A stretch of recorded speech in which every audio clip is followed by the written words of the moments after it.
You still wonder whether hand washing gets rid of germs? We'll show you how it works through a hand washing contest. Sounds great. This blue paint represents germs that we can't see. The three of us, myself, Sarah, and our friend Jackie, will put the germs on our hands. I'll wash my hands with water and soap. Sarah will wash hands using only water, and Jackie will try to get the germs off without soap or water. We'll start at the same time, and whoever has the cleanest hands after 20 seconds wins. Ready? Set? Go!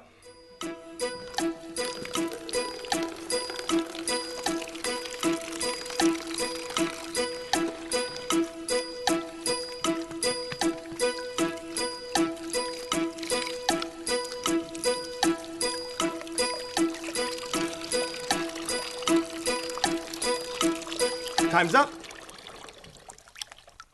Can everyone show their hands? Okay. I think we have a winner. I washed with soap and water, and I got all the germs off. Sarah, you washed with water only. Looks like you got a lot of the germs off, but there are still some hanging out. Jackie, wow, you're still a mess. We need to get you some soap and water to get those germs off. Obviously, you can see that washing with soap and water gets more germs off faster. So let's review. Why should we wash our hands? Because of germs. Germs are tiny bacteria or viruses that live everywhere and spread from person to person by touching, sneezing, and coughing. Germs can make you sick, so to get rid of germs and stay healthy, you should wash your hands with soap and water. When should we wash our hands? After you use the bathroom, before you eat food, after you touch animals or their food, and after you cough, sneeze, or blow your nose. How should we wash our hands? With soap and water for 20 seconds, drying your hands afterwards with paper towels, a hand dryer, or air drying them. How can we prevent the flu? Get a flu shot and cough or sneeze into a tissue or into your elbow and wash hands often. Okay, looks like we've come to the end of our presentation today. Thank you so much for joining us. If you want to learn more, visit one of these websites.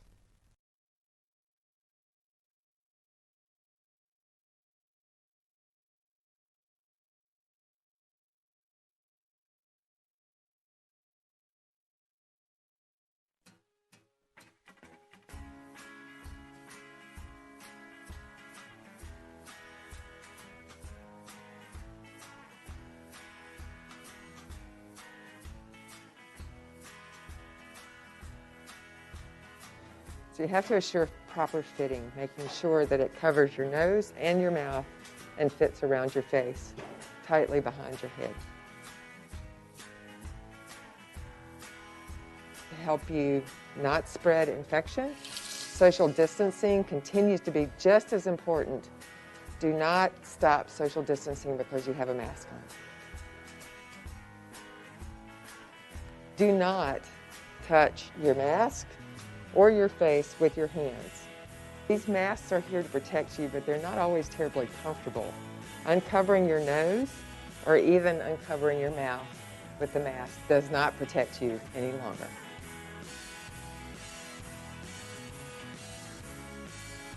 We do not want you buying N95s or surgical masks. These are for our first responders and hospital providers. It's critical to their ability to provide services in our community.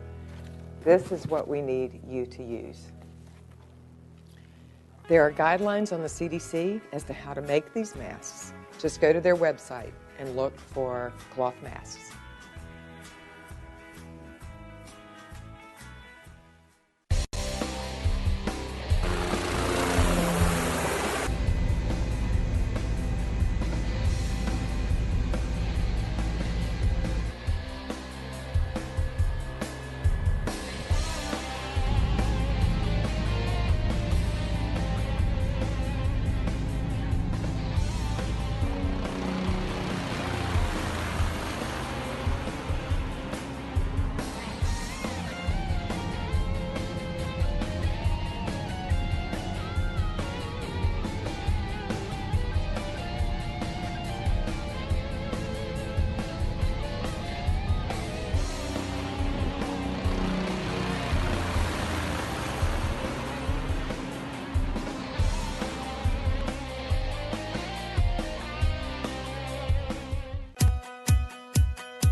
We know that we're asking Americans to do a lot right now. So we're asking everyone to be selfless for others so that we can protect those who are most susceptible to this virus. A question I often get asked is, why should young people care about the spread of coronavirus? Well, we know that people with underlying medical conditions over the age of 60 are at highest risk, but they've got to get it from somebody.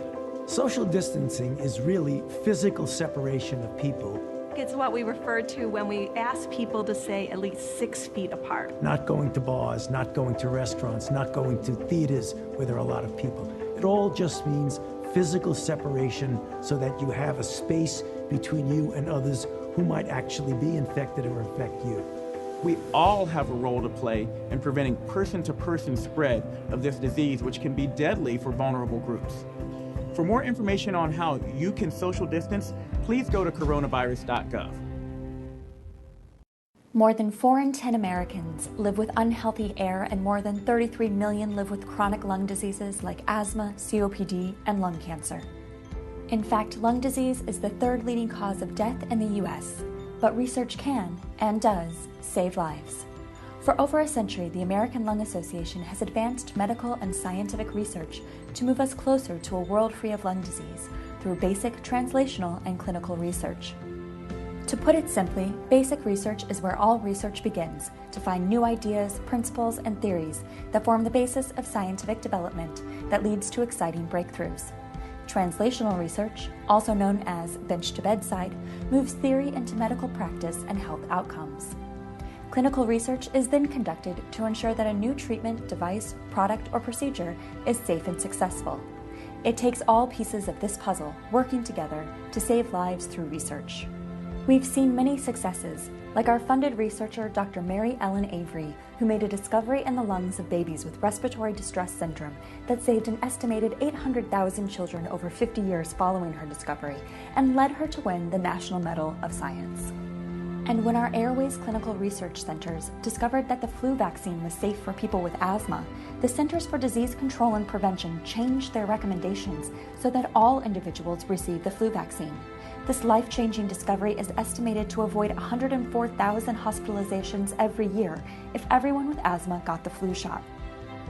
It takes all of us to work to save lives through research. Together we can watch as the number of lives saved continues to grow, and we get one step closer to a world without lung disease.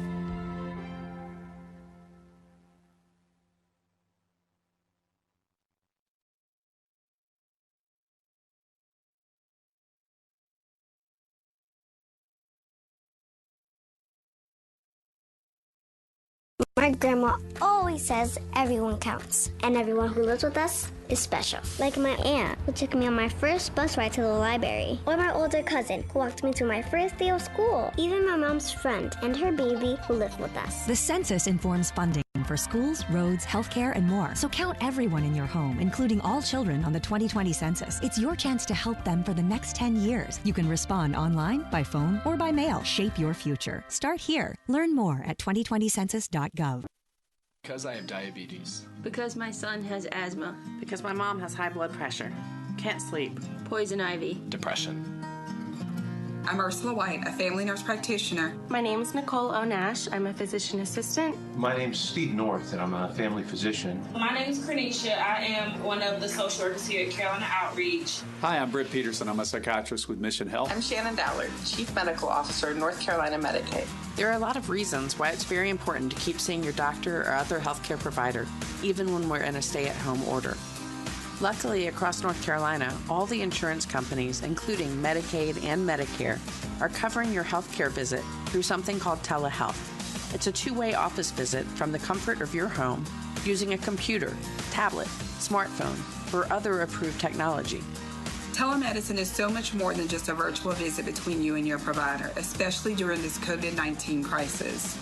Technology like telemedicine can actually be used to help fight COVID-19. There are lots of ways you can continue your health care using telehealth with your doctor, physical therapist, counselor, optometrist, or even your dentist if you have an emergency. Tap on the screen. Because not everyone has access to internet, computer devices, or even cell service at home, doctors' offices are trying lots of creative ways to get in touch with you virtually. Tell me, how are you feeling? I see you got the email from our practice. Hi, this is Dr. Christoph Diazu with Handles Pediatrics. How can I help you? Benefits of telemedicine include privacy assurance, convenience, less waiting time, and unnecessary exposures to viruses like COVID-19. Past few weeks, and I've noticed that my acne is getting pretty bad. Just sitting in a waiting room that's held 6 patients increases our risk of getting infected. If the care can happen at home, it's safer. Ignoring chronic health problems during the pandemic puts you at a much higher risk if you are infected. Keeping excellent control of chronic health problems makes your chance of surviving a COVID infection better. Shelter in place is really important, and we want to make sure that we're here for you. By keeping you safe at home with a provider you already know and trust. We are able to connect either on the phone or hopefully video so we can see each other, but in some way reach each other. And I hope that can encourage some of you who may be a little hesitant to try it. Hopefully it can be helpful as we go through this crisis all together. So please, stay home, stay well, and stay in touch with your health. Your provider is still available virtually to evaluate whether your care can happen on video, by telephone, or if it requires a visit to the office. With telehealth, you can stay at home and stay well.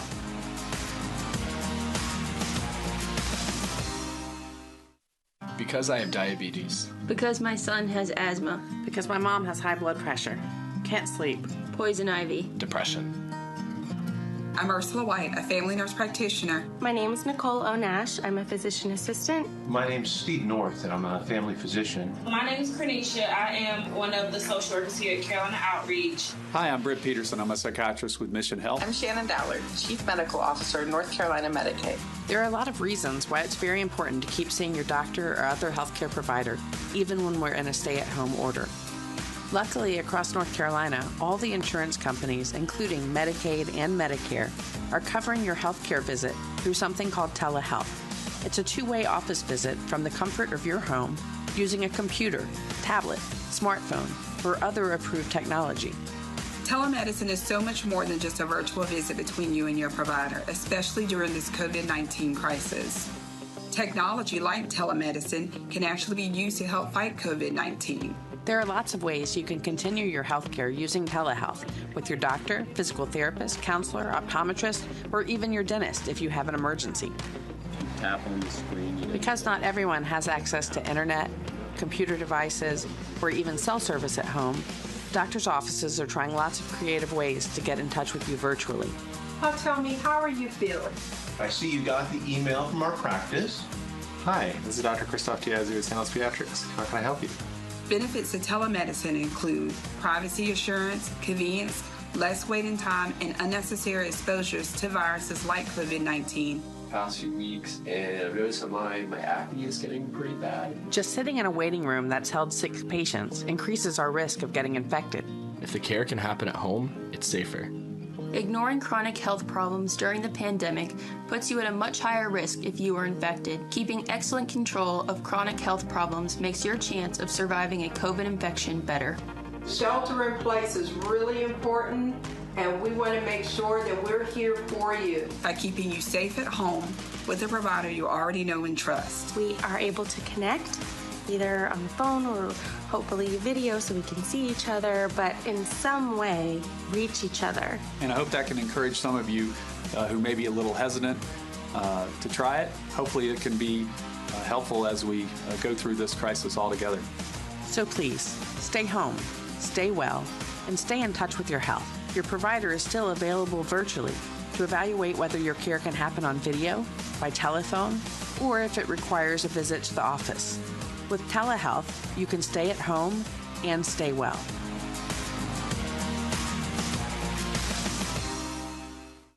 Because I have diabetes. Because my son has asthma. Because my mom has high blood pressure. Can't sleep. Poison ivy. Depression. I'm Ursula White, a family nurse practitioner. My name is Nicole Onash. I'm a physician assistant. My name's Steve North, and I'm a family physician. My name is Cornisha. I am one of the social workers here at Carolina Outreach. Hi, I'm Britt Peterson. I'm a psychiatrist with Mission Health. I'm Shannon Dowler, Chief Medical Officer, North Carolina Medicaid. There are a lot of reasons why it's very important to keep seeing your doctor or other healthcare provider, even when we're in a stay-at-home order. Luckily, across North Carolina, all the insurance companies, including Medicaid and Medicare, are covering your health care visit through something called telehealth. It's a two-way office visit from the comfort of your home using a computer, tablet, smartphone, or other approved technology. Telemedicine is so much more than just a virtual visit between you and your provider, especially during this COVID-19 crisis. Technology like telemedicine can actually be used to help fight COVID-19. There are lots of ways you can continue your health care using telehealth with your doctor, physical therapist, counselor, optometrist, or even your dentist if you have an emergency. Tap on the screen. Because not everyone has access to internet, computer devices, or even cell service at home, doctors' offices are trying lots of creative ways to get in touch with you virtually. Tell me, how are you feeling? I see you got the email from our practice. Hi, this is Dr. Christoph Diaz with St. Louis Pediatrics. How can I help you? Benefits of telemedicine include privacy assurance, convenience, less waiting time, and unnecessary exposures to viruses like COVID-19. Past few weeks, and I've noticed that my acne is getting pretty bad. Just sitting in a waiting room that's held 6 patients increases our risk of getting infected. If the care can happen at home, it's safer. Ignoring chronic health problems during the pandemic puts you at a much higher risk if you are infected. Keeping excellent control of chronic health problems makes your chance of surviving a COVID infection better. Shelter in place is really important, and we want to make sure that we're here for you. By keeping you safe at home with a provider you already know and trust. We are able to connect either on the phone or hopefully video so we can see each other, but in some way reach each other. And I hope that can encourage some of you who may be a little hesitant to try it. Hopefully it can be helpful as we go through this crisis all together. So please, stay home, stay well, and stay in touch with your health. Your provider is still available virtually to evaluate whether your care can happen on video, by telephone, or if it requires a visit to the office. With telehealth, you can stay at home and stay well.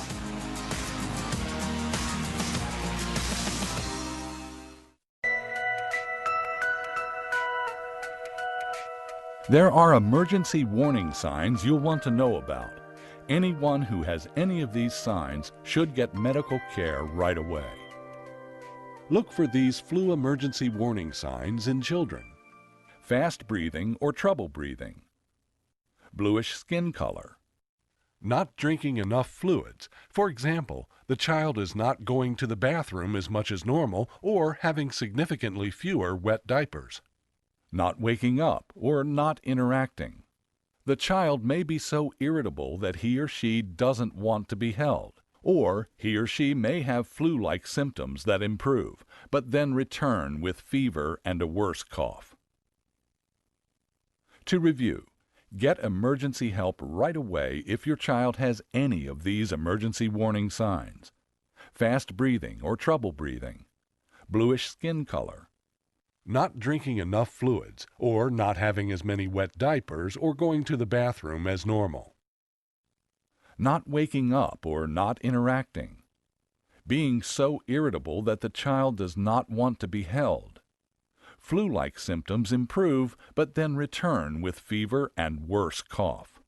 The emergency warning signs are slightly different for adults.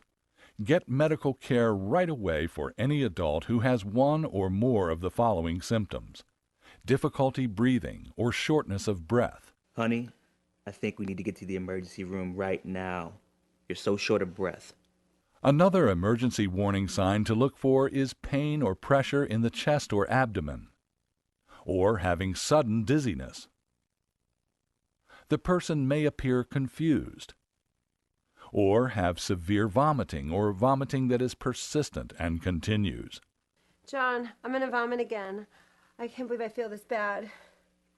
To review, look for these emergency warning signs in adults: difficulty breathing or shortness of breath, pain or pressure in the chest or abdomen, sudden dizziness, confusion, severe or persistent vomiting. Yes, my wife, she has the flu, and she keeps vomiting, and she just can't seem to stop. If you or your loved one has any of the warning signs described in this video, get medical care right away.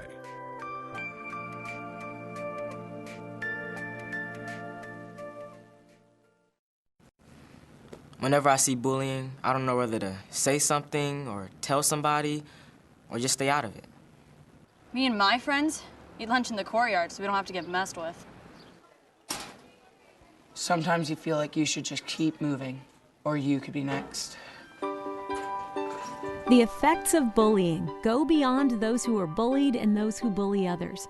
Almost every child and his or her family can be affected to some extent. Introducing No Bullying, a free app for your smartphone that's designed to help prevent bullying. Based on years of research and expert input, No Bullying can help you start a daily conversation with your kids that's designed to build resilience and prevent bullying issues. In fact, just 15 minutes a day of guided conversation can open a healthy dialogue with your child. The app features conversation starters, and you can set up profiles for all your kids. There are even reminders, because regular conversations are the key.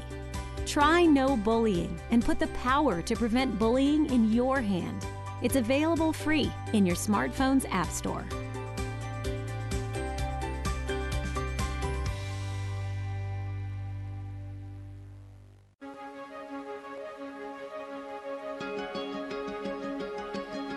The coolest thing about dogs is that their love is just unbreakable and their bond is forever. So regardless, however it went for me at work that day or for me on the field, they're all gonna love me the same. That's when I started viewing dogs as family members instead of just, pets. Julius taught me so much about working with a blind dog and the patience that he has. He came into a busy home with 2 young kids and 2 other dogs, and he's the most calming spirit we have in our house. Leo really likes to be pet on the head and really likes his belly rubbed and really likes all that attention. And Julius really just kind of likes to chill in his spot and be to himself a little bit more.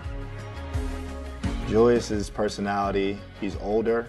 He just wants to lay up by the fire and act like he's watching TV. So they're very different. Since I brought dogs into my life, they really were my first kids. And I really decided to treat them like that. They get me through whatever I'm going through, good or bad. It's the coolest thing about dogs.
Of the Mecklenburg County Board of Commissioners.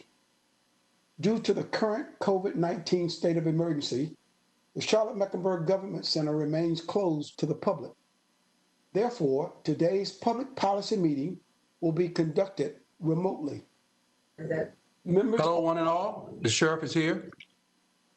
Well, thank you, Mr. Sheriff. You're just in time to hear the rest of my comments.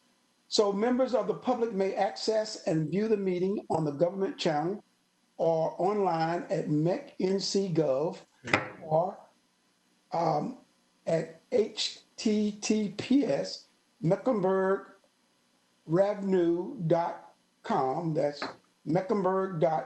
Okay, don't sing that. NUR.com. You need to stop and sing about music. On YouTube. Follow us on Twitter or access and hear the meeting by calling 408-418-9388. Again, 408-418-9388 and enter the following access code: 129-337-8324. Again, 129-337-8324. We will begin the meeting this afternoon by having each board member identify him or herself so that the records can reflect who is present and participating in the meeting. I will introduce myself and then call upon my colleagues to do the same as I call out their respective district. I will share with you right now that Commissioner Fuller will not be joining us today. He is out of town and unable to join us. And Commissioner Cotton will be joining us shortly. I am George Dunlap. I am participating remotely. I represent the people of District 3, and I have the privilege of serving as chair of the board. So this time I'll call on Commissioner Ella Scarborough. Commissioner Scarborough. All right, Commissioner from District 1. Good afternoon. This is Elaine Powell, Mecklenburg County Commissioner for District 1, which is all of North Mecklenburg, and I also serve as Vice Chair. Thank you. Commissioner from District 2. Good afternoon, Commissioner Leek. Can you hear me? Yes. Thank you. District 2, the most powerful district in the county. All right, Commissioner from District 4. Good afternoon, everyone. My name is Mark Jarrell. Welcome to today's meeting. Commissioner from District 5. Good afternoon. My name is Susan Harden, and I represent the people of District 5, and I am participating remotely. Commissioner District 6. Good afternoon. My name is Susan Rodriguez McDowell, and I am participating from District 6. Okay, Commissioner Ella Scarborough again.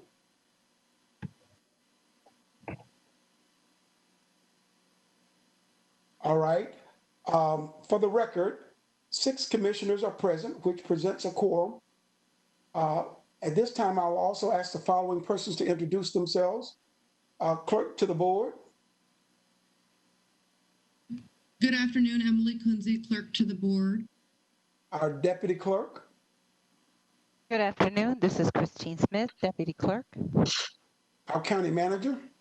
Good afternoon, Dena Diorio, Mecklenburg County manager. And our county attorney. Good afternoon, Tyrone Wade, county attorney. Okay, if you would join. Excuse me, Mr. Chairman. I was able to get on. I'm Pat Cotham, county commissioner at large. Apologize for being a couple minutes late. Okay, thank you, Pat. I thought you were going to be much later. Well, thank you for joining us. All right, this time we will do our pledge to the flag. If you would mute your mic and recite the pledge, please. I pledge of allegiance to the flag of the United States of America and to the republic for which it stands, one nation, under God, indivisible, with liberty and justice for all. So before we begin our meeting today, there's a few housekeeping rules that I'm required to share with you this time.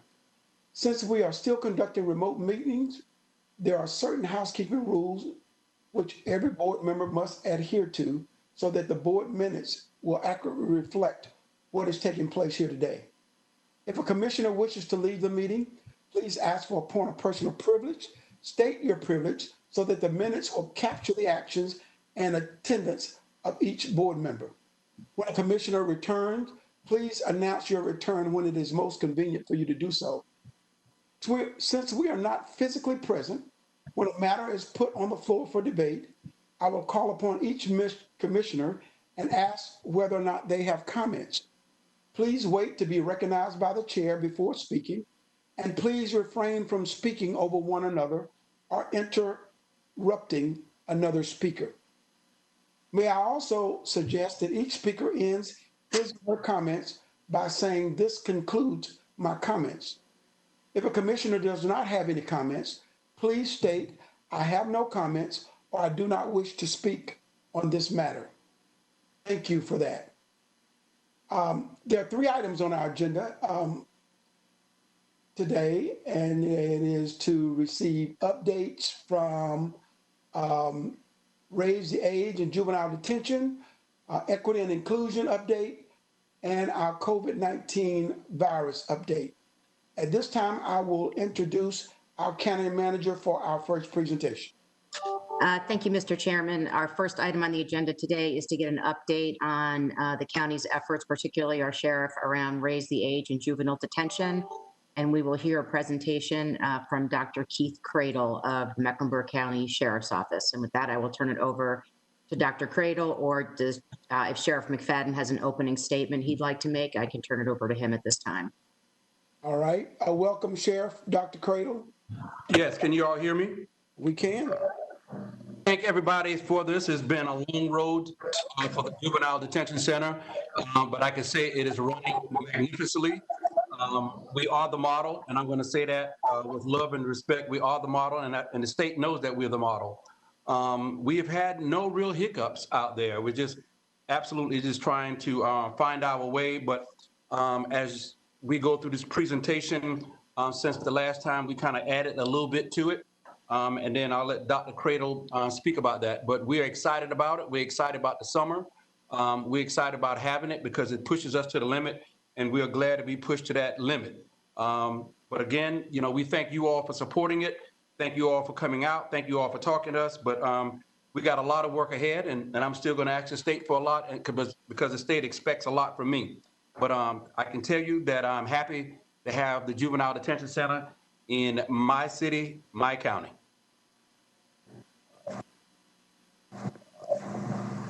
So thank you, Sheriff, for that introduction. So jump into it. I was instructed to say next slide so we can move ahead. So we can go ahead to the next slide so we can get started. So we're going to start off with a quick overview.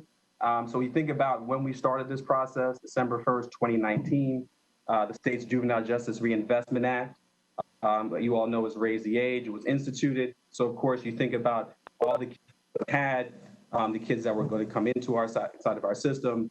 And so we made sure that our efforts were able to open our doors December 23rd of 2019. So we had already started just after the Raise the Age deadline. And we made sure that before we opened our doors that we had what we needed to take in these kids, but also have the same youthful offenders that we had prior. So we were going to work with 2 different populations. Next slide, please. So in context, when we think about juvenile detention, this is Mecklenburg County's first step. Number 1, to keep families close. We wanted to make sure all of our children inside the system stay connected as possible, and they could have the very best programming and opportunities here in Mecklenburg County. Our sheriff is very big on these kids. He's high on these kids, and he wants to make sure that they do not stray far from Mecklenburg County. And so by opening up this center, we were able to keep them here inside of our city and give them, again, the best possible outcomes and inputs when it came to services as possible. When we think about those kids, juveniles under the age of 16, here charged in Mecklenburg County. Our most neighboring county, Cabarrus County, had a few of our kids, so we took those kids back as well. And you can see that comment from the sheriff. We're optimistic about our partnership with DPS and juvenile justice. We want to explore and expand. So to the point that we will do all we can in the best interest of Mecklenburg County families. And so again, that just speaks to the sheriff's determination, his integrity, and all the things that we are going to do with this new mandate and with the center that we've opened up. Next slide, please. So objectives with this presentation, with the time that I have, we're going to go through our COVID-19 response. We're going to talk about facility staffing updates, internal response, the cost, ongoing challenges, service continuum needs, and our external community response. Next slide, please. So like everyone else in the rest of the world, COVID-19 came and pretty much, shut down a lot of everything that was happening. But of course, the detention center and our juvenile detention center, we cannot shut down. The Mecklenburg County Sheriff's Office being an essential facility. And so we didn't have that liberty or luxury just to stop operations. And so we had to formulate a response, one, that was going to take in the health, welfare, and safety of every child that was going to come inside these doors. And so we had to somewhat shut down the detention center to all outside visitors. Anyone that wasn't deemed non-essential wasn't allowed inside. And we did that to make sure, again, we took in the health and welfare of all of our kids, and particularly our staff as well. And so the Sheriff's Office adopted a quick and comprehensive health policy plan. So for all staff coming inside, you had to be screened. You get a wristband that shows that you were screened. And so in order to get inside the secured area of the facility, you had to go through a COVID-19 template. And so again, that was all in response to making sure that we were doing all we could to make sure we stopped the spread of COVID-19. We are lucky, and I hate saying this in public, but we didn't have any. And I don't want to say that to jinx us, so we want to continue to do that, but we had no positive cases inside of our detention facility for our kids. That is a tip of the hat to, one, our response to it, but also to our staff, who not only came to work, but went back home and sheltered in place with the rest of the county. So they weren't veering and making sure they were safe so they could come to work the next day. Visitation was and is still suspended at our center, but legal visitation continues. We're utilizing platforms in which we can do the same way we're doing this meeting now, so that things are done digitally, and they're also done through computer-based, and so we can have legal visitations inside, but also outside the facility. However, there is no contact. All juveniles that come in admitted into the facility. So again, we are screening everyone that comes in. One of the things that we wanted to look at was not so much the kids that were already here, but if new kids were coming in, where were they coming from? Who were they exposed to? And we wanted to make sure we could limit that exposure and also cut back on any coronavirus symptoms. So all juveniles are screened prior to transportation, and that's for illnesses, coughs, fever, et cetera. So everything the community is doing, we're doing inside the facility, but we also step those measures up as much as possible. Next slide, please. Continuing that response, so all juveniles with any symptoms will be isolated. Again, I talked about non-essential volunteers. So again, if you don't work for the Sheriff's Office at this time, we had to make sure we denied that access. We couldn't take a chance.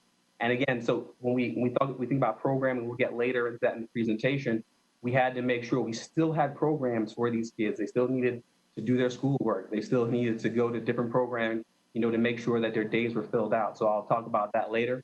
Cleaning inside the facility. So we did a thorough cleansing of the facility. We added additional hand sanitizer dispensers all around the facility as well. The Sheriff's Office even has a bulk sanitizer station. So for employees and staff, they can take home sanitizer so they continue to take those same hygiene methods back at their house.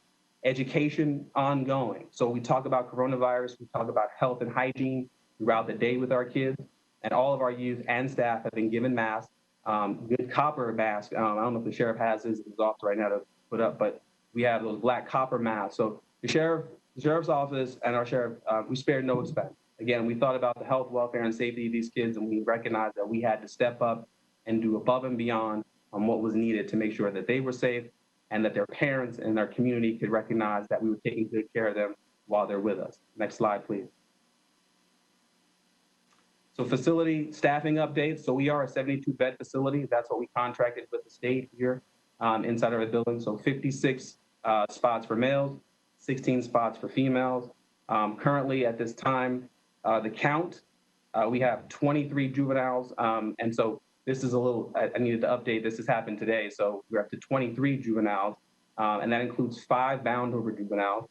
And we're also still working with our youthful offender population. So remember, the kids who were 16 and 17, they didn't leave out, and they still had to be housed here as well. And so we're still working with those kids along with the new juveniles that come in, 2 separate populations, but the same programming tracks. 65 officers went through the JJO training and completed the state exam. They are now assigned to this facility. We are a full service detention agency. So we pretty much do intakes and releases. So everything that needs to happen for these kids is happening right here. So prior, we might have had to go out to Cabarrus County for intakes. We no longer have to do that. Everything is taking place right here on site with our staff inside the facility.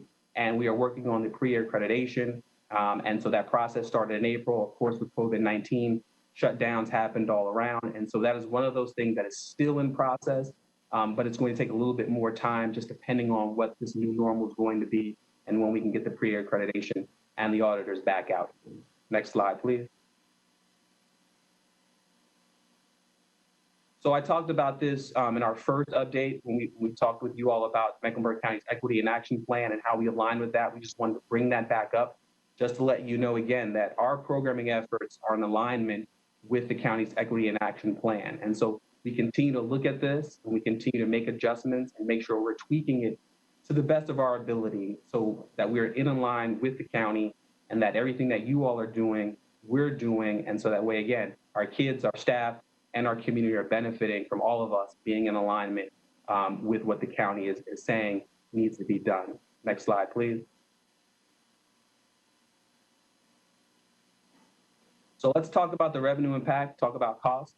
So originally, when we talked about this, we knew that Mecklenburg County, being one of the bigger counties, that we had to increase the rate for housing juveniles. There was no way that we could do this at the preferred rate that the state wanted.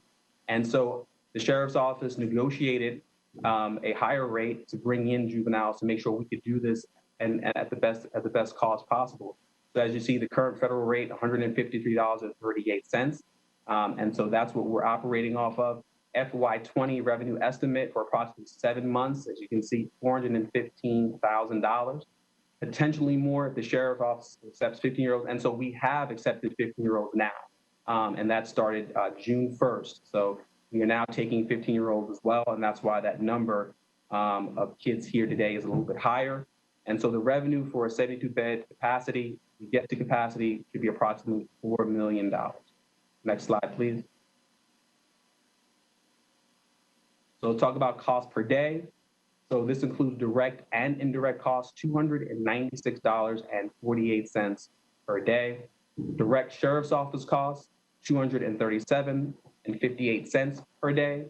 The FY 2020 will include adult and juvenile costs since transition occurred at the end of last year. So we're still factoring in that youthful offender, which are considered adults inside the system, and our new juvenile population. So FY 2020 cost per day will be higher based on additional overtime because we had to train folks late last year, early this year. And so those cost expenditures will be in that. Next slide, please. So our internal program response. So we talked about our CMS contract the last time we were with you all.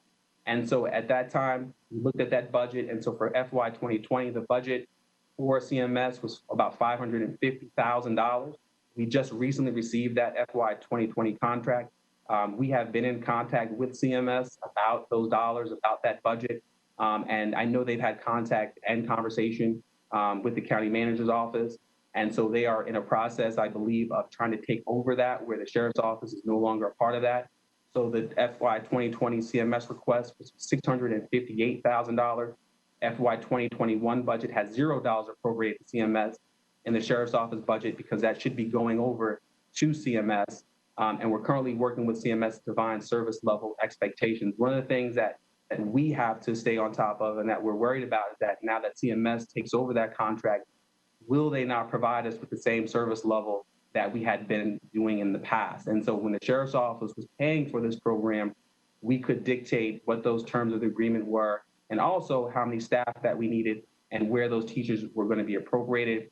From what we understand, CMS taking over that contract, they are looking to cut back on some of that, try to do some different kinds of programming, and those are the things that we don't want to happen. So we've been having conversations with them, but we're also looking to you all to help back us up on that to make sure, again, that we don't shortchange these kids when it comes to their school and their service provision. We had a high bar for that. We want to maintain that, and so we hope that CMS will continue to do that based on the dollars that they're going to put forth and the staffing that they're going to select for this program. Next slide, please. So again, as I said before, as of June 1st, we are now accepting 15-year-olds.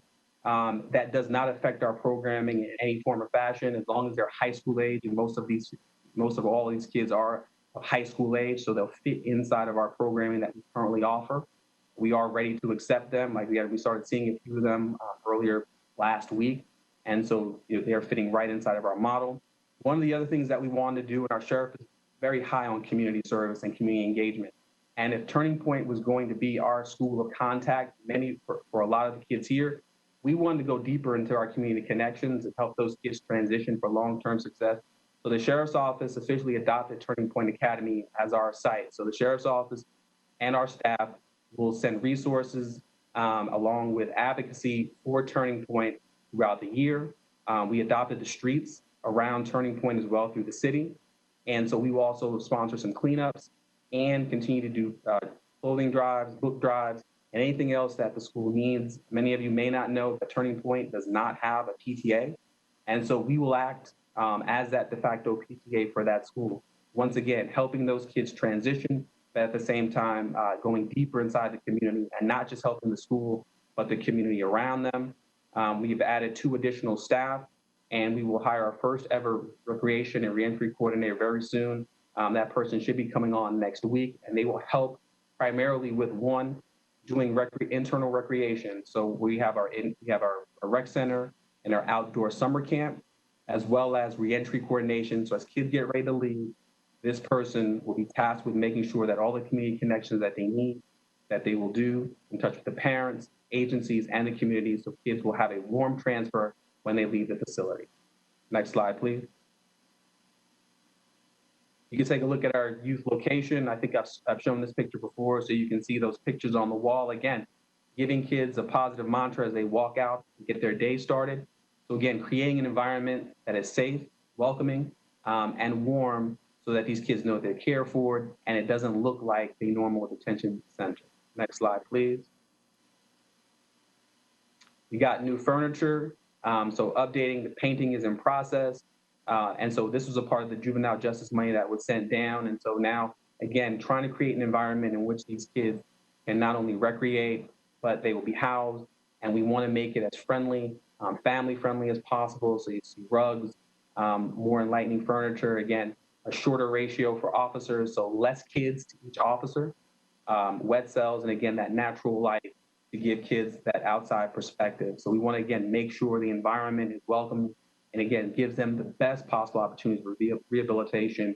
And so we want to do that consistently across the board and give these kids something to look forward to when they get ready to go home. Next slide, please. We talked about changing out the uniforms last time we talked as well. So at this point, we are at the place where we're phasing out all of the jumpsuits. We purchased recreational uniforms. So to go with the polos, khakis, and sneakers, they now have sweatpants and sweat tops. And so they use those inside the pod, but they also use that when they go outside as well. They also have shorts and t-shirts. So when they go outside for outdoor rec and indoor rec, they have that same look of shorts and t-shirts, sweatpants, sweat tops, and then for classes, again, the polos and the khakis. So we have eliminated all the jumpsuits, and once again, creating an environment in which it is progressive, and if you look good, you feel good. We want these kids to have an opportunity to not feel as though they're in detention, but they are actually getting the help that they need, getting the services that they need, and they're doing it in a way where they look professional and they can feel like children.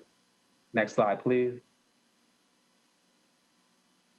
So ongoing challenges. One of the things that we will always have to deal with is training of staff. Again, a wide range of education and experience for people that come to the sheriff's office. And so we have to make sure that as we train on behavioral principles and practices for positive behavioral interventions and supports. And so those are things that aren't normally built into law enforcement-based training, but the sheriff's office is adding that stuff in. We are working on that training now for internal supports and enhancements. But again, people come to us and they want to work for the sheriff's office. And so as we do our background checks, we do our screenings, they're coming, with their own preoccupations. And particularly we feel that, after COVID-19, a lot of people may have lost jobs. And so people might be coming to the sheriff's office to work not necessarily with the right intentions. We want to be very mindful about our hiring practices and how we screen folks. Again, our sheriff really looks at folks who are wanting to come here and work for us.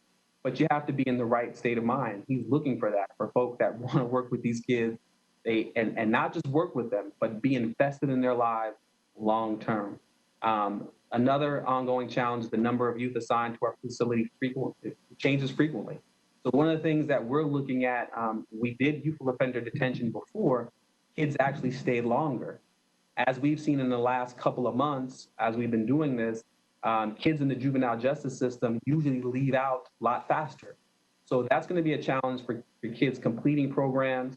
When they get ready to get sent home, what does that home environment look like? Has it been prepared for that kid, or has the community been prepared for this kid? So one of the things that we're looking at when we think about length of stay, how much programming can we do on the front end? How effective will that be? But we will only know that in a matter of time. One of the things that I like to do, and I always do, is research and try to crunch these numbers down. For now, we don't have that kind of data because it's just too soon. But we do recognize that the time frame that we're working with these kids will be a lot shorter. And so our staff has to pivot and get ready for shorter stays, but our programming will have to fit that model for shorter stays. And so we can do more on the front end and prepare a community as they get ready on the back end. Next slide, please. So service continuum, again, we need continued support from the county, community agencies, all agencies are tasked with working with juveniles. Again, we recognize that we can't do this in a vacuum, and we don't want to do it in a siloed approach. We need the community, we need the county, we need everyone stepping in for these kids and working with us in tandem to make sure that when they leave, they have every service possible to be successful. And that's from big systems, whether that's the healthcare system, the school system. Everyone's got to recognize that these kids belong to this community, and their stays with us are going to be a lot shorter. So that means they'll be back out there and they're going to need supports. Better data sharing across agencies. Again, that siloed approach is no longer going to work. And we've recognized that for years, and we've tried to be better partners with other folks, and we need folks to be better partners with us. And recognizing that these kids belong to everyone. And we want folks to call us, to invite themselves, to come see what we're doing when this shutdown is actually over. And that way we can all continue to build bridges inside a service continuum that is comprehensive and provides all the opportunity that these kids need, again, and their families, to be successful. And we need more time for data collection. Again, this hasn't been a long process for us. And when COVID-19 came, it radically changed how we did our operations. And so we had to pivot, again, from doing services that we normally would do to getting into a model in which we had to do what we could with what we had on hand, and particularly not allowing folks to come in. So if you give us another, I would say about six or so months to collect some better data, we'd have some more outcomes for you as it pertains to what we're seeing with the kids, how we're working with these kids, and again, some of our transition data that we'll be able to collect. Next slide, please. These are just for your own perusal. The sheriff, we had a couple of different articles in the news last year and early this year as we talked about raise the age, talked about what we were doing as a detention center. And so that was our external community response. We wanted to make sure the community understood what we were doing. And we also wanted people to know what raise the age was really all about. There's a lot of misinformation out there, and I'm quite sure there still is some of that. But the sheriff's office and the sheriff have done a great job of clearing up that confusion and giving people the right information so they know what we're doing and what to expect. Next slide, please. So in closing, again, this process holds great promise. We are moving from a correctional mindset, which we've been doing, that focuses on punishment, but one that supports and encourages change in kids and the staff that serve them. So we are very excited. We recognize that these changes endure not only through practices, but through public policy and the attitude driven in our greater community. So again, we are leaning on our community to help us out. And again, recognizing that these kids belong to all of us. And as they continue to transition in and out, that they will need all of us to make sure that they are as successful as possible. Thank you.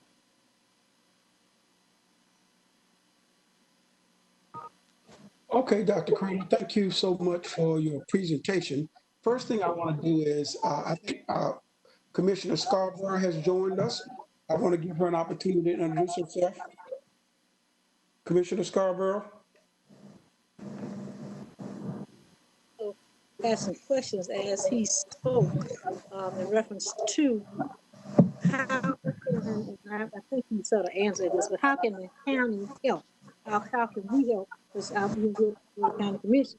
And so I want to know, we can't just barge in there and come on. I want to know, one, what kind of training do we get? And two, how do we get involved? Okay, Commissioner Scarborough, we're going to entertain your question in just a minute.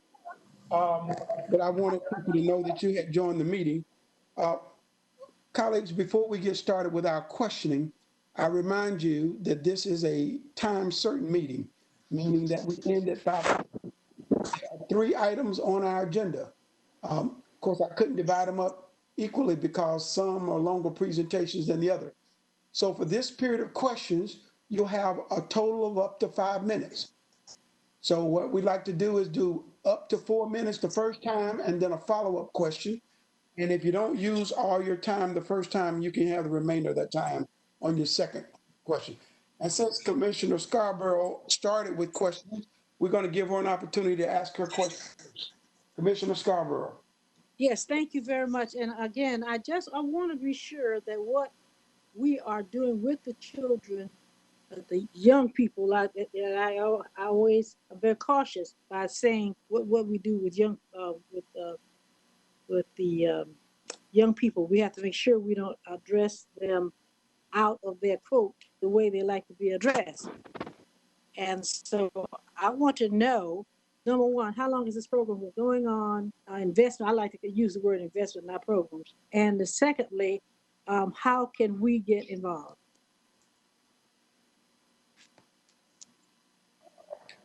So we started December 1st.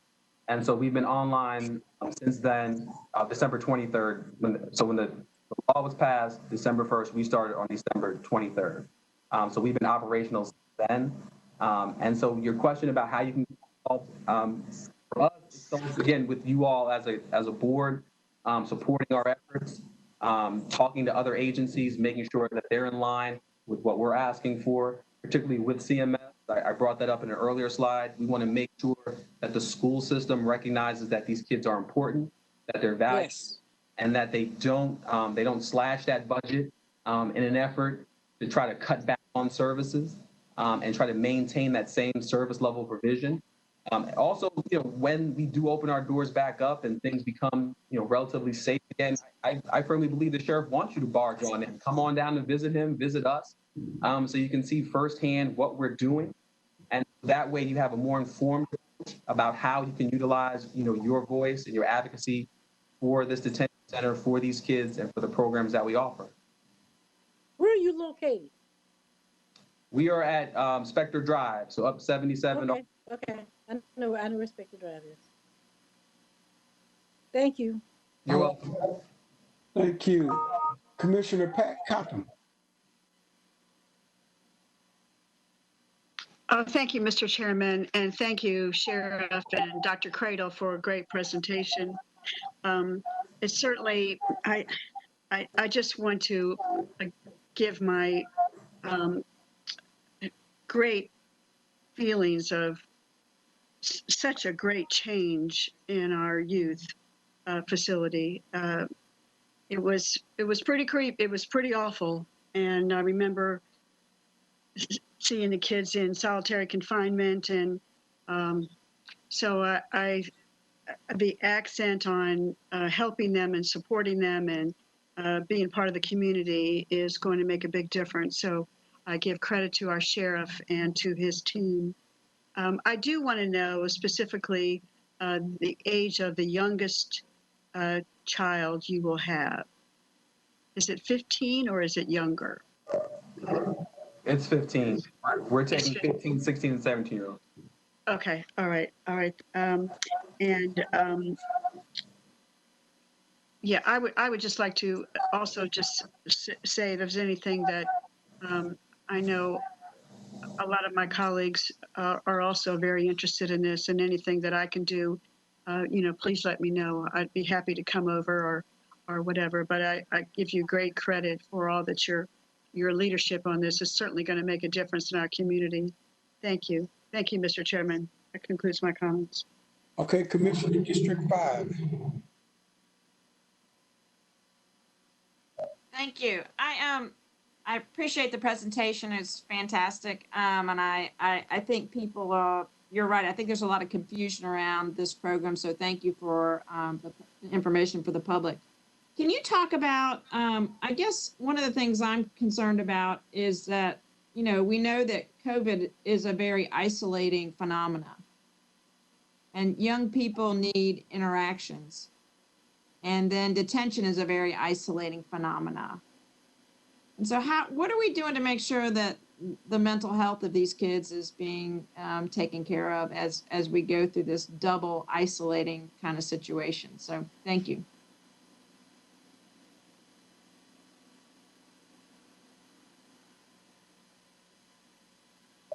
That's a great question. And so we have two CCS workers on staff day and night and weekends to deal with the mental health issues. We also have staff that already hired inside our programming department to deal with mental health as well.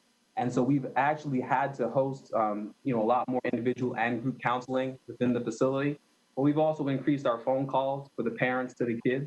So while they physically can't be present, we're making sure that they're on the phone, hearing those voices, and also doing some video visits as well. So, we utilize computer setups just like this for those kids to take a look and talk to their parents. And so we're trying to bridge that gap as much as possible. As you said, that doubling down effect of the isolation. And so that means more time out inside the facility.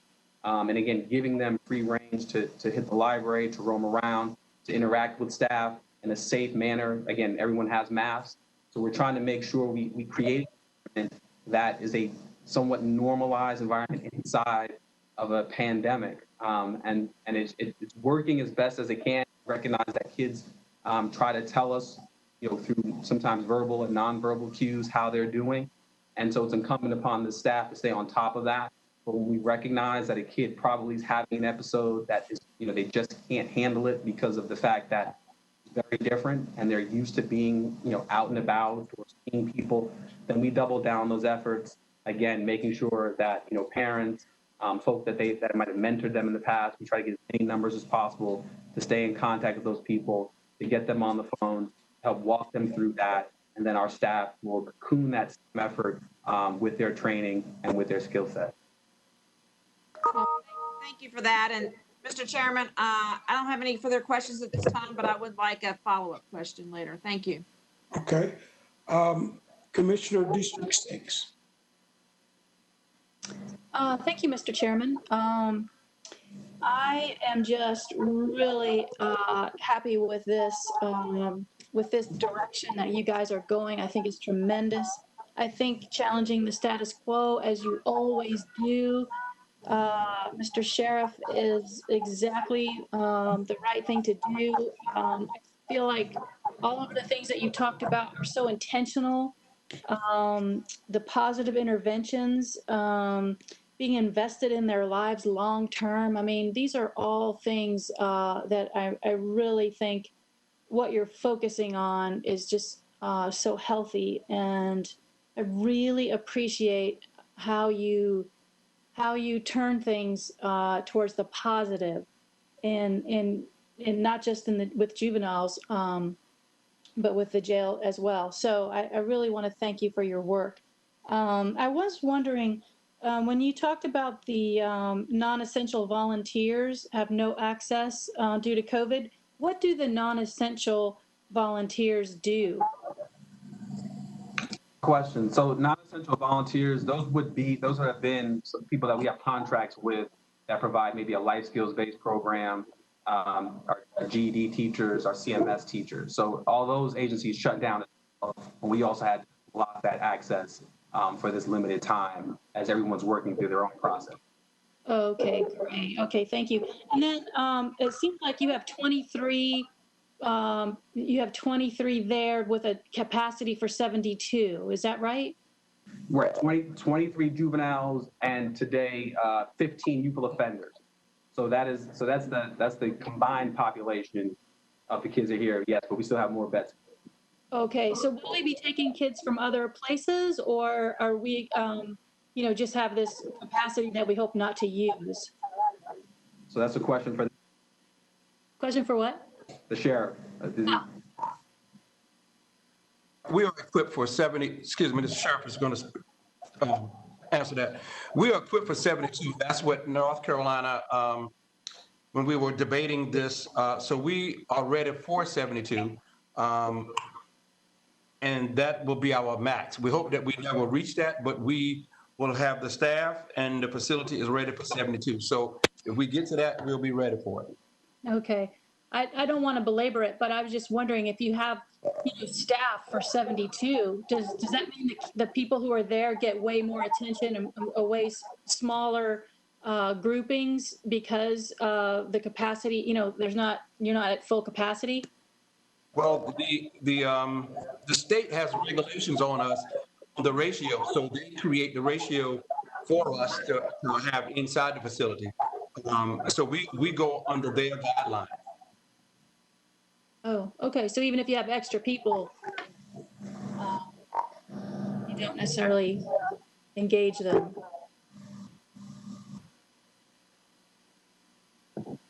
So I believe what also needs to be said is that different shifts. So it's not just, those people there all day. That's broken into shifts. Okay. Right. So Okay. those shifts balance out for the people that are here, night and day, different depending on what shift that is. Okay. All right. Well, thank you. That concludes my questions, Mr. Chairman. Thank you. Okay, Commissioner Powell. This is Commissioner Powell. Thank you. I heard the plea to the County Commission to help with the education funding, and Sheriff McFadden invited me to, and Commissioner Dunlap invited me to the meeting that we had with CMS in the past year. I'm concerned about that as well, and so please keep us in the loop. We want to help. And on the recreation, can you tell me what kind of recreation activities they are allowed to do in the stay-at-home COVID problem? Sure. So we have our own indoor rec center. And so, you're talking about ping pong, air hockey, we have video game stations. And so we sanitize that after each group of kids has gone out. So in and outside that recreational area. But also we have an outdoor rec center as well. So the kids are actually getting outdoor air time. So we do this in small groups again. So there is social distancing.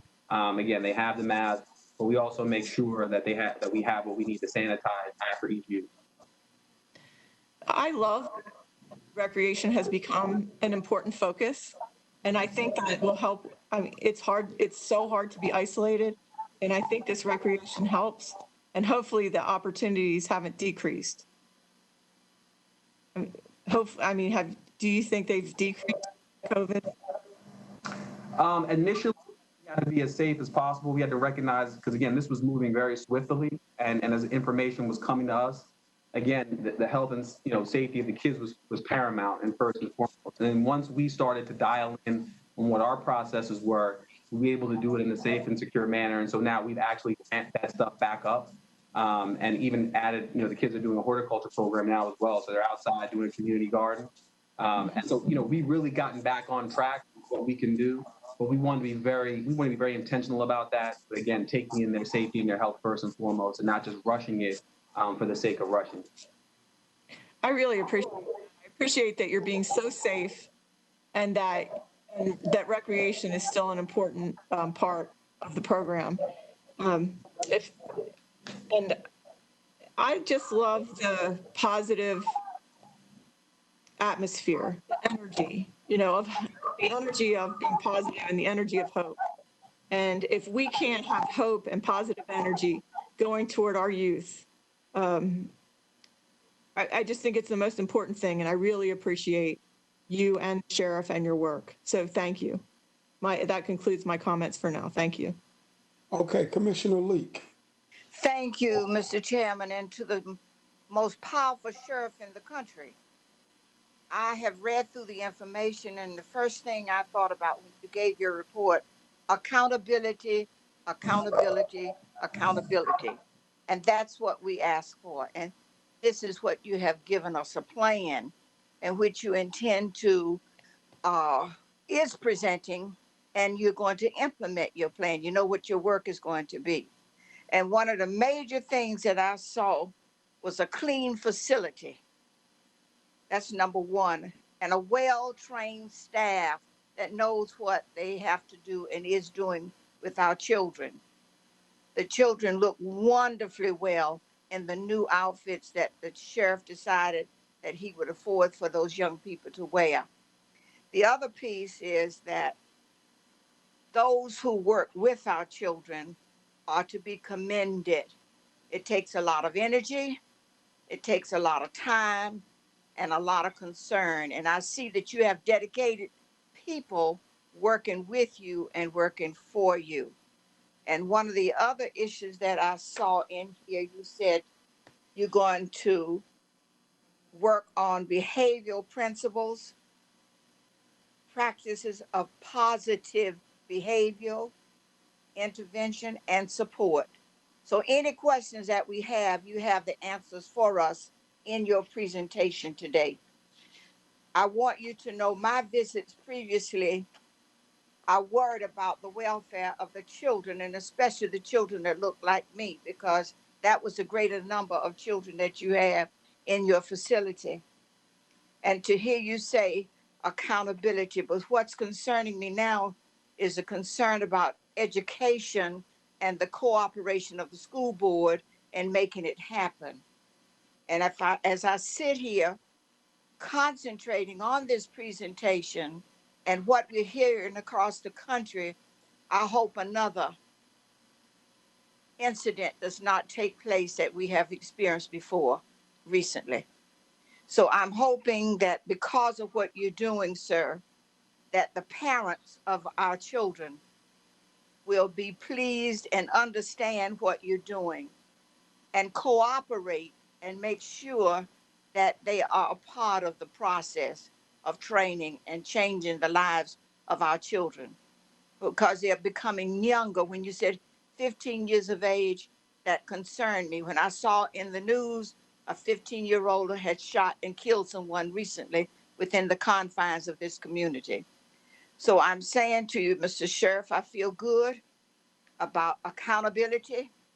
I feel good about your knowing where you're going and how you're going to get there. And I hope and pray that the school board will understand its responsibility to help those young people as they have within the confines of school buildings also. So again, thank you and your staff for what you do and how you do it in being out in the public. Thank you for the barbershop that you set up and included the young people. Thank you for being in the community at all times when you needed to be in this community, sharing with us what you're doing. So again, come to us for your budget, and I pray that we give you a pay raise because of what you're doing. And you deserve it because you changed the focus of this program from what it was. I used to bring my interns over to the building. I provided socks that I begged with ministers' wives and games from the young Democrats to present to the jails. So I will refresh that again and start again with that process. I'm not a lazy county commissioner, and I ask that the rest of us come forth and help make this program what it can be and what it is. Accountability, accountability, accountability. Thank you, Mr. Chairman. Okay. Commissioner Jarrell.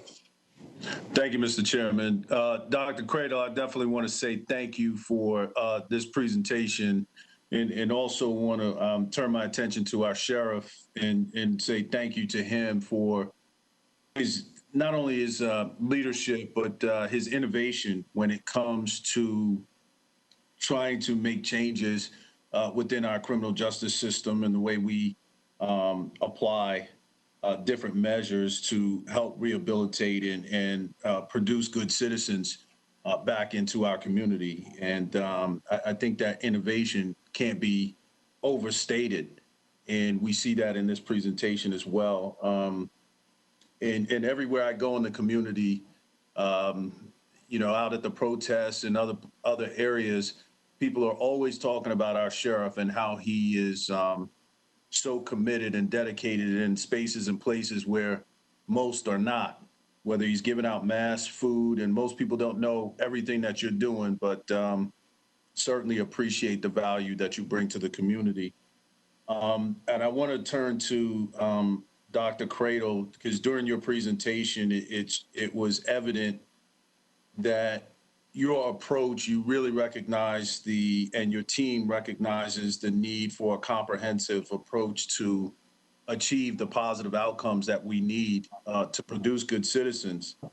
And I was curious to know, what support do you think is needed from the county as far as programming or other support to provide that comprehensive lever that's needed? I think one of the bigger things that's going to be needed is going to be job support for a lot of these kids outside the education. They're going to need to be able to, make an income. So if they're going to be viable citizens inside this space, inside this community, as we are releasing them from this facility, we need places that are going to accept them. They're going to look at what they've done as a mistake, that they're redeemable, and they're valuable long term. And so we have to have agencies. We have to have businesses that are willing to go out on a limb and hire some of these kids so they're not the same problematic children that are walking around aimlessly uptown. They need opportunity. Once they finish with school, and many of them will do that, whether that's traditional or non-traditional, if they head over to CP, they're going to finish some level of education, but they have to be hireable. Something that our sheriff is big on. They do hiring fairs at Central as well. And so bringing people inside that are to go the extra mile and take a kid on, whether that's for mentorship, that is for employment. But again, you really need folk reaching in to take these kids on when they walk out the door. So thank you for that visibility. I think that is really good information for us, because we're constantly talking about workforce development and connecting people with jobs. It would be great if you could provide any information on potential career pathing. Is there, specific areas where, you think is low hanging fruit from what you understand and what you're seeing? So any additional information that you're able to provide would be great for us, just as an FYI. And that's good to know. We're putting together a job skills report and assessment. And so again, given the shutdown, we're a little bit behind, but again, in a couple of months, we'll have that ready to go, and we can get some information out to you again, what these kids are interested in, where they've been, and again, GIS mapping the county where not only they live, where they recreate, but where they're the most plausible solution being hired. We talk about access for transportation. That'd be fantastic. And the final point would be, since we're talking about a comprehensive approach, the data around family, any information we could have there as well to make sure that we're, holistically looking at the entire family would be great as well. So that concludes my comments, and thank you again for what you're doing. All right, thank you. So let me just start by, first of all, thanking my vice chair, Elaine Powell. I don't know if you guys paid attention to the colors in those photos, but she and I sit on the architect review committee, and one of the things that she was concerned about were the color palettes and making sure that there were colors that mentally did something for the residents there. And you could see the color of the furniture and everything. So I want to thank her for raising that issue. And I want to thank our sheriff as well. I think Mark might have mentioned it, somebody mentioned it, about the fact that we can actually see real rehabilitation as opposed to punishment. And I think that's the goal of this institution. And it's evident in all the work that we see the sheriff do. In fact, I was on a video conference earlier today during the debate. Shelby will tell you what I called and told her about that, but it was a really exciting event to have women who were incarcerated debating punishment and the criminal justice system. My only real concern is something that Elaine alluded to earlier, and somebody else mentioned. We met with CMS last year relative to the education of the residents at the jail. And for those of you who were not a part of that, what we learned was that, number one, the state and both the county pay for these residents to go to school. Their school location changed from their primary school to the jail facilities. We expected the funding to follow them just like they would any other student in our district. What we were finding was that CMS was charging the sheriff additional monies for students who we were already paying for. So if we haven't resolved that, then maybe we need to have another meeting, because we're not going to pay twice. It's just that simple. And we talked about that last year. We hoped that y'all would come to some resolution, but keep us informed in the event that we need to have another meeting, because those students' education is already being paid for, and we want to make sure that they have access to that education as well. Second round, because time is eluding us. Commissioner Scarborough, do you have any follow-up questions? No follow-up questions, sir. I just want us to do what we say we're going to do. All right, Commissioner Cotham.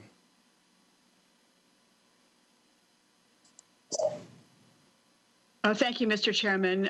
No additional questions, just additional praise for our sheriff and his team and his leadership. Thank you. That concludes me. All right, Commissioner Harden. Thank you, Chairman. I do want to express. Let me turn my camera on here. I too want to express appreciation for our sheriff, and I especially want to say just how much I really certainly admire his approach that he's taken with these young folks. And then this week, I just also want to say how much I appreciate you keeping commissioners in the loop about the policies and changes you've implemented this week in terms of, discouraging racial, ethnic, or bias in profiling, having the personnel early intervention system, the duty to intervene policy, and of course, not using tear gas. And so I just want to thank you, because my district is very much in support of those policies that you've implemented, and I've heard terrific things from my constituents about that. And I just want to share that feedback with you, Sheriff. So thank you again for all that you're doing. That concludes my comments. All right, thank you. Commissioner Susan Rodriguez McDowell. Thank you, Mr. Chairman. I just wanted to follow up on Commissioner Jarrell's comment about families. And I think that was such an excellent comment.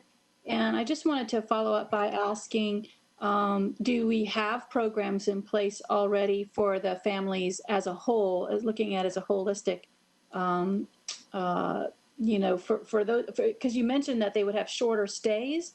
And so that just seems like a really important piece to this whole pie. So can you answer that for me?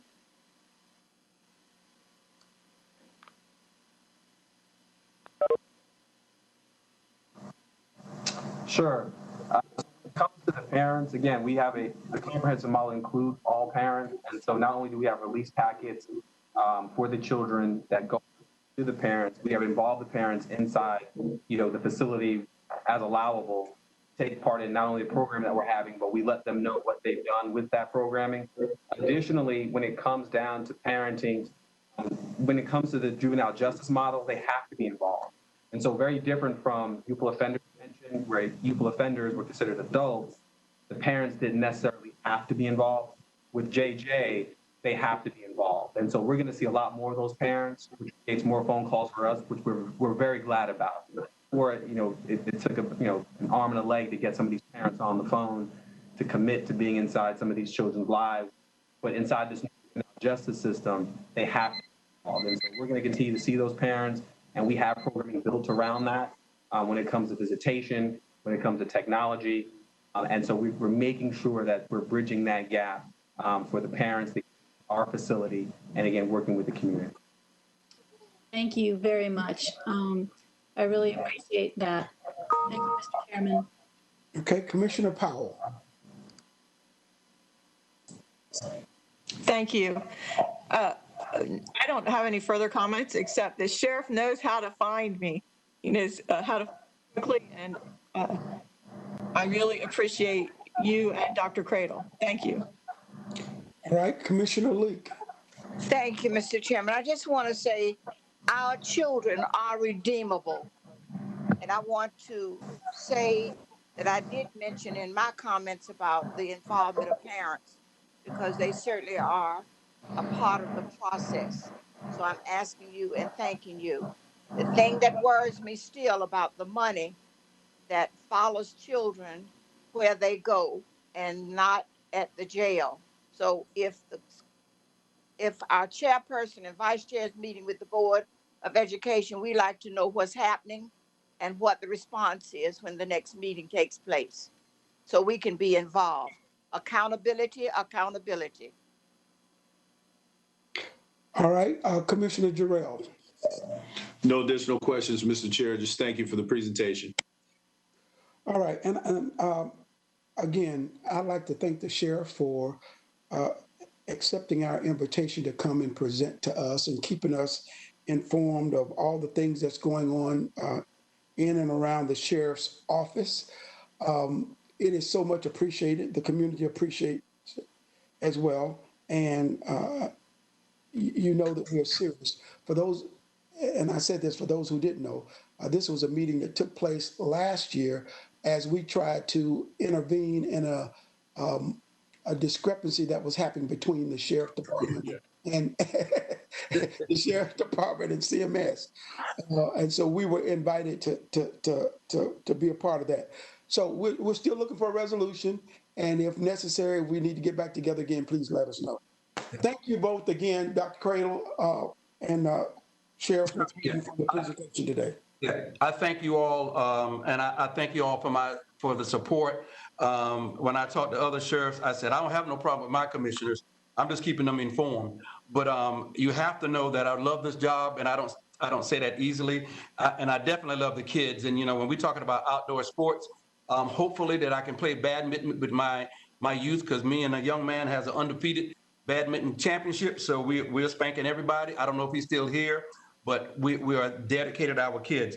And it is different when we're having the JJ kids, the juvenile justice kids, from the youthful offenders. We got to really know the parents of our youthful offenders. And we had, you know, first name basis, and they call us. So we are struggling with that because we're trying to build those meaningful relationships. But we also invite you all to come out. You know, you all can come out anytime. You know, you don't have to say, well, I just want to, you can show up and Major Youngblood and everybody take care of you. So if you want to surprise us, the floors will be clean. Trust me. They'll still be clean. The staff will still be doing what they need to do, because that's what I want them to do. Because I'll show up anytime, day or night, and they know that I'll come in the middle of the night just to check walking down the halls. But I do want to thank Dr. Cradle and Major Youngblood and definitely Rachel Van Hart for, if you all know what we went through to get to this point, you know, it was absolutely unbelievable. But when we signed that paper, I felt good about it. And then when Major Youngblood came to me a few days ago and said, let's talk about the 15-year-old, you have to understand, we're looking at taking care of our kids first. And so to have our kids in the same county, that we can take care of them and we know what they're going to get. And, you know, with my staff out there, I have zero problem with them. We know what we're getting. So we want to take care of our kids first. But I do want to thank you all. And if we can get by this CMS budget and the money, you know, we won't bug you. You just can come and see what we're doing. But we're progressive, we're professional, and very passionate. And so that's the new MCSO way. And if anybody want to stand in our way, they may just stand to the side. We move forward. Thank you, sir. Thank you, sir. All right, this time we'll turn to our county manager for our next presentation. Thank you, Mr. Chairman. The next item on our agenda is an update on our Equity and Inclusion Initiative. And with that, I will turn the microphone over to Pin Zapania, who is the Director of our Office of Equity and Inclusion. Thank you. Can you all hear me? We can. All right. Well, thank you, County Manager. Good afternoon. Thank you, Chair Dunlap and Commissioners, for the opportunity to present to you today. I am here to provide an update on the county's equity and inclusion efforts. The last time I was here, I don't know if you remember, back in spring of 2019, prior to the county adopting its equity action plan. I also want to say today that it's a very difficult time to present to you today. With the impact of communities of color, the COVID-19, and now the George Floyd death and the protests for injustice, it really has shaken all of us in how we pursue our equity work. With 2 weeks of protests in US and globally, it has raised the voices on how the system marginalized people of color, the systematic racism in our institutions and structures. The Equity Action Plan is the start and a path forward. At the same time, recognizing the need to increase our plan on areas where we could make a greater impact. Next slide. What I plan on covering today is provide you a little bit of background on our equity and inclusion effort, which I spent some time last time. I wanted to spend some time at this meeting to kind of ground us in where we have been. Talk a little bit more about our equity action plan development, and spend most of my time highlighting the equity action plan and our progress, and then discuss a little bit in terms of our continued equity work in the virtual space. Next slide. As you all know this, and this is part of your commitment, back in 2016, the county manager made a commitment that we as an organization will look at our operations, policies, and practices from equity lens. And that is, in addition to that, creating my office and my position. And you, last year, have made a commitment that we, as part of your number one priority, is to reduce racial disparity. So it is a priority at all levels of our organization. Next slide. And in April of 2019, the county adopted its equity vision.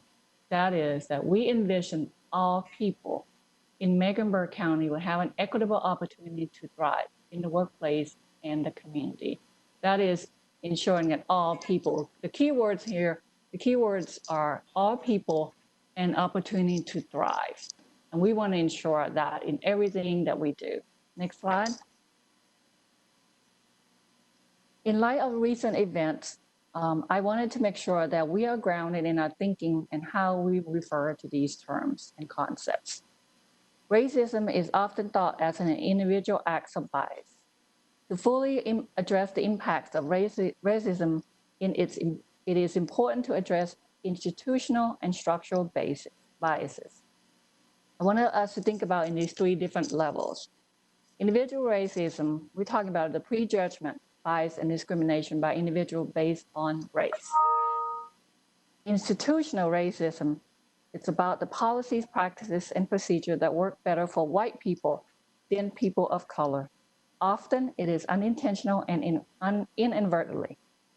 Structural racism, this is the history and current reality of institutional racism across all institutions. This combines to create a system that negatively impacts communities of color. Let's imagine what it looks like in our everyday lives. So individual racism is the room we are sitting in. It's our immediate context.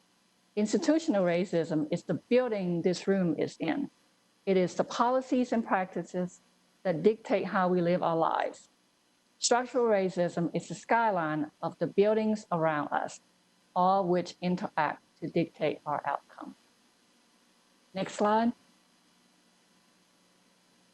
This is the path to dismantle historical ongoing systems of inequity.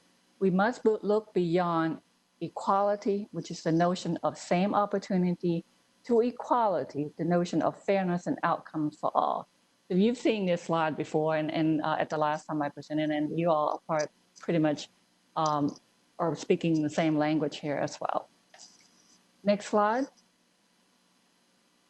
Our work centers around the framework of Race Forward, the Government Alliance on Race and Equity, GEAR. GEAR's model is about normalizing, which is a share, analysis, and definition, creating a sense of urgency and prioritization of our work. Organizing, that is about building infrastructure so that we could create structure to advance this work, build partnerships as we cannot do this work alone, Let me stress this. It is about internal and external. The partnership is also a key to our process. Operationalizing, that is about using racial equity tool for our decision-making process in order to develop strategies and drive results. And in that, we are using the 6-step process in using the racial equity tools to make decisions. Next slide. Why are we leading with race? So race is the key in what we are working on in terms of advancing racial equity. We lead with race because racial inequity are deep and pervasive. And you all know this. I'm speaking to the choir here likely. In many instances, the racial inequities that we see in communities today are the same. And we know this, even just a recent event, it's if not, it's even worse than they were during the civil rights movement. Racial anxiety is on the rise. Race is often an elephant in the room. Many times people we want to avoid talking about race. As it turns out, if there is something we cannot talk about, it is going to be impossible to come up with solutions. Learning an institutional and structural approach can be used with other areas of marginalization. As we talk about how racial inequities are manifested through institutions and structure, we can also think about how gender, age, disability, sexual orientation, etc., of marginalization are also manifested through institution and structure. Finally, specificity matters. The strategies and solutions that we need to address racial inequity are the same as they are needed for gender, are not the same as they are needed for gender, sexual orientation, etc. We have to have the complexity of understanding and analysis to be able to come up with specific strategies. Next slide.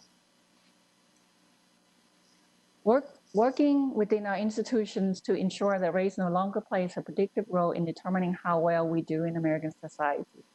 We hear a lot about racial inequities, but I also think that it's important that we think about it about what we aspire to do, which is racial equity, where we would eliminate racial inequity, increase successes for everyone.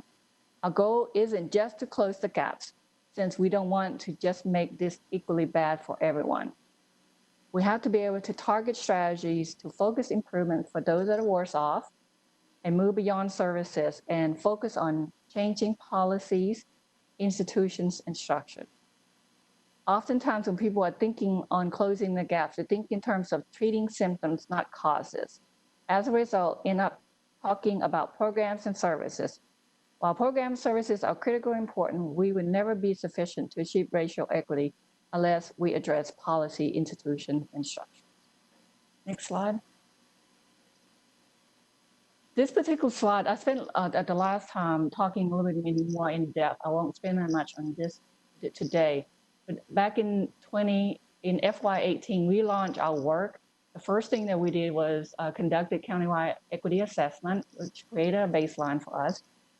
At the same time, we trained over 250 county leadership, from middle managers all the way to our executive team and the equity core team as well, to champion the work. And we spent about 9 months with the equity core team to develop the equity action plan, which was completed in FY19. Next slide. The last time I was here, you asked about who are the members of the equity core team. So I decided to include their names.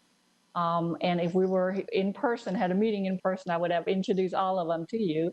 But I wanted to just point out that we have a representative from every single department. Some are newer additions and others, but these individuals are part of my team, part of the team that's helping to advocate and advocate for the work that needs to go on in the departments. Next slide. In terms of development of equity action plan, how did we go about doing this? Couple ways. Of course, using the equity assessment that was conducted. We also work with the equity core team to develop 5 pilot projects. These 5 pilot projects were integrated into the Equity Action Plan. And pretty much, I would say about 90% of the plan came from the pilot projects. And we also benchmark against other jurisdictions, cities such as Seattle, Austin, Asheville, Portland, Dane County, King County, and so on. These are the ones that are leading the way in advancing racial equity. We spend quite a bit of time, we're working with our cabinet members to ensure that they're on board, that they help us to envision what it is that we want to do with equity and the Equity Action Plan. All that collectively became the plan. Next slide. So I wanted just to show you this video. I think it will speak about what I just said, as well as what will be included in the next of my couple of slides. So with that, if you can show this video, please.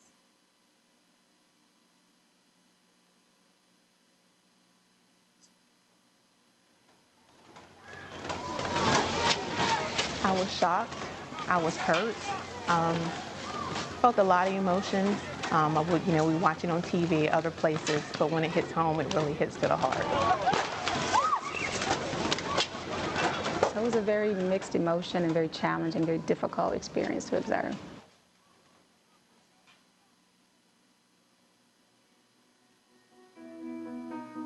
So in 2016, after the Keith Lamont Scott shooting, there was a lot of conversations around equity within the community and what did that mean. And the commitment that I made to the Board of County Commissioners at that time is that I really felt it was important that we look internally first, making sure that we have a full grasp of what we're doing internally and that the services that we provide are free of any kind of inherent bias so that we can say absolutely that we are providing our services without any kind of inequity.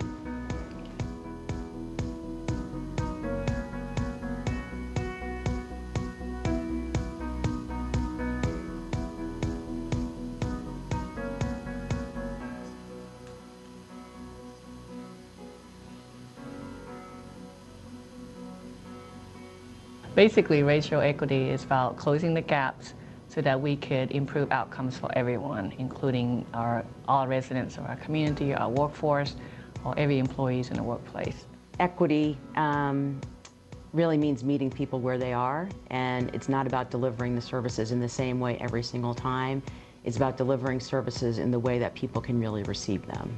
It means tearing down systems that prevent people from getting jobs or getting contracts or winning bids because of some implicit bias that might exist with the person who's making that decision.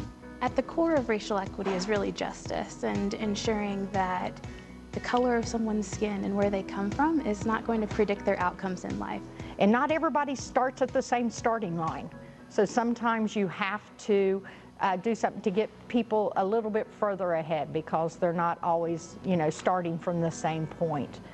A lot of times government has to take on the role of being a leader where other private industry won't do that. We provide services to people and we provide services to the most vulnerable people in our community in some cases. And so these are folks that need a tremendous amount of support. So we want to make sure that we are eliminating any barriers that may be in our processes that inhibit people from being able to take advantage of our services.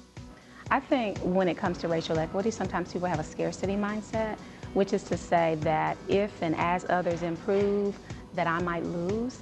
And I think that's a fear-based mindset that I personally don't agree with. I think if one has the abundance mindset, the thought really is, and frankly, research shows that as some do better, as others do better, we all improve. And so I think that's a misconception that there have to be winners and losers.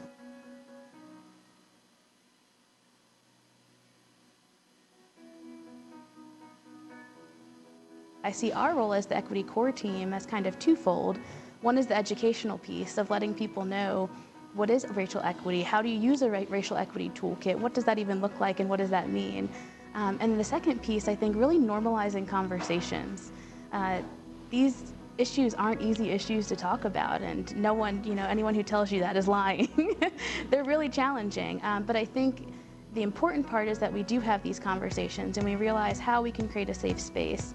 You know, we all sort of believe that, you know, we don't come with biases to the table, but when you start to go through the training and start to see how inherent they can be in what we do, it is uncomfortable, and it does take a lot to be able to confront that and to be able to think differently.